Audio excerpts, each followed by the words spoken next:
ሰላም ጤና ይስጥልኝ የተወደዳችሁ የኢትዮ ፖስት ሚዲያ ቤተሰቦች እንደምን አላችሁ? እንደ ተለመደው ሰዓታችንን ጠብቀን አዳዲስ ሰበር መረጃዎችን ይዘን ተመልሰናል። በዚህ ሰዓት የመረጃ ጊዜ ወደ እናንተ ከምናደርሳቸው መረጃዎች መካከል አበይት ጉዳዮችን በቅድሚያ እናስተዋውቃችሁ። ዛሬም ከመካከለኛው ምስራቅ አዳዲስ ሰበር መረጃዎች እየወጡ ይገኛሉ። በመካከለኛው ምስራቅ አዲስ ጦርነት መቀስቀሱ ተሰምቷል። እስራኤል የተኩስ አቁሙን ጥሳ አዲስ ጥቃት መክፈቷ ተዘግቧል። በመካከለኛው ምስራቅ እየተፈጠረ ካለው ውጥረት ጋር አዳዲስ የተሰሙ መረጃዎችን በዝርዝር ተሰሙታላችሁ። በሌላኛው ሰበር መረጃ ደግሞ በኢራን ላይ ጦርነት የከፈቱት የእስራኤሉ ጠቅላይ ሚኒስትር ላይ ክስ መከፈቱ ተሰምቷል። የእስራኤሉ ጠቅላይ ሚኒስትር ክስ ላይ መሆናቸው የተሰማ ሲሆን ፕሬዝዳንት ዶናልድ ትራምፕ ከክሳቸው ለማውጣት እየጣሩ መሆኑ ተገልጿል። በሌላ በኩል ፕሬዝዳንቱ ከተሞከረባቸው የግድያ ሙከራ ማምለጣቸው ተዘግቧል። መረጃውን በዝርዝር ተሰሙታላችሁ። በሌላ በኩል ኢራን በስተመጨረሻም ለአሜሪካን እጅ ሰጥታለች። በአሜሪካ የተፈጸመው ጥቃት የኢራን ኒኩሌር ጣቢያ ላይ ከባድ የተባለ ጉዳት ማድረሱን የኢራን ባለስልጣናት ማመናቸው ተሰምቷል። ኢራን ደግሞ ከአሜሪካ 30 ቢሊዮን ዶላር ጉርሻ ወስዳ ወደ ድርድሩ መምጣቷ ተዘግቧል።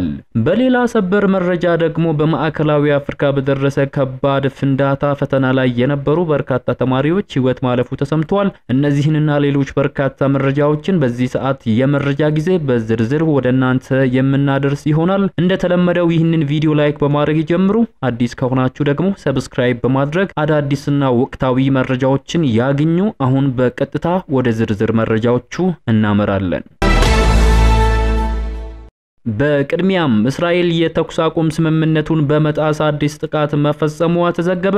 እስራኤል በደቡባዊ ሊባኖስ ድንገተኛ የቦምብ ጥቃት መሰንዘሯ ተገልጿል። እስራኤል ጥቃቱን የፈጸመችው ከሊባኖስ ጋር የተገባውን የተኩስ አቁም ስምምነት በመጣስ መሆኑ ተነግሯል። እስራኤልና ሊባኖስ ከወራት በፊት ከገቡበት አደገኛ ጦርነት በተኩስ አቁም ስምምነት መቆሙ የሚታወስ ሲሆን በዛሬው ዕለት አዲስ ጥቃት መክፈቷ ተዘግቧል። ዝርዝር መረጃ ሲኖር የምናደርሳችሁ ይሆናል። በሌላ በኩል በስተመጨረሻም የኢራን የውጭ ጉዳይ ሚኒስትር በሀገሪቱ የኒኩሌር ተቋማት ላይ ከባድ ጉዳት መድረሱን አምነዋል።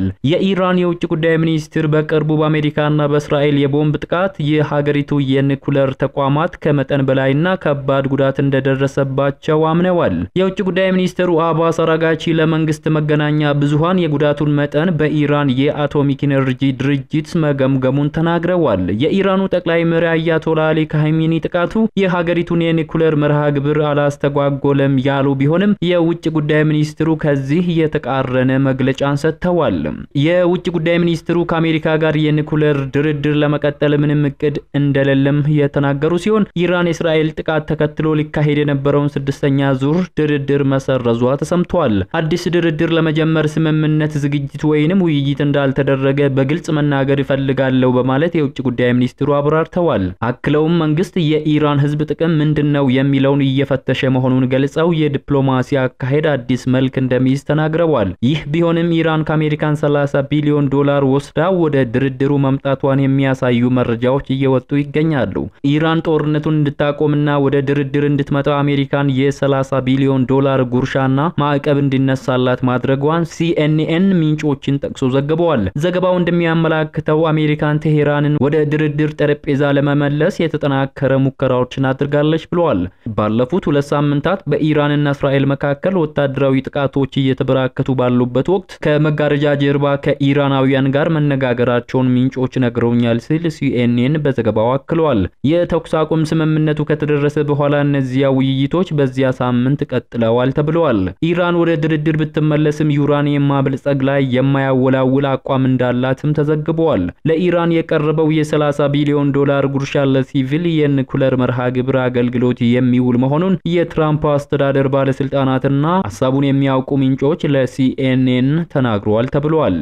ወደ ሌላኛው መረጃችን ስናመራ የእስራኤሉ ጠቅላይ ሚኒስትር ክስ ላይ መሆናቸው የተሰማ ሲሆን ፕሬዝዳንት ዶናልድ ትራምፕ ከክሳቸው ለማውጣት እየጣሩ መሆኑ ተነግሯል። ፕሬዝዳንት ዶናልድ ትራምፕ እስራኤልን አድነናታል፣ አሁን ደግሞ ኔታንያሁን እናድናለን ሲሉ ተናግረዋል። ትራምፕ እስራኤል ከኢራን ጋር በነበራት ጦርነት ሀገራቸው ጣልቃ በመግባት እንዳዳነቻት ገልጸው አሁን ደግሞ ኔታንያሁን እናድናለን ሲሉ ትሩዝ ሶሻል በተሰኘው የማህበራዊ ሚዲያ ገጻቸው ላይ አስፍረዋል። የአሜሪካው ፕሬዝዳንት ዶናልድ ትራምፕ በሙስና የተከሰሱት ጠቅላይ ሚኒስትር ቤንያሚን ኔታንያሁን ክሳቸው ውድቅ ተደርጎ ምህረት እንዲደረግላቸው ለእስራኤል ጥሪ አቅርበዋል። ኔታንያሁ በበኩላቸው ትራምፕ ለኔ ላደረገልኝ ድጋፍ እንዲሁም ለእስራኤል ላደረገው ታላቅ እገዛ አመሰግናለሁ ሲሉ የምስጋና መልእክታቸውን አስተላልፈዋል።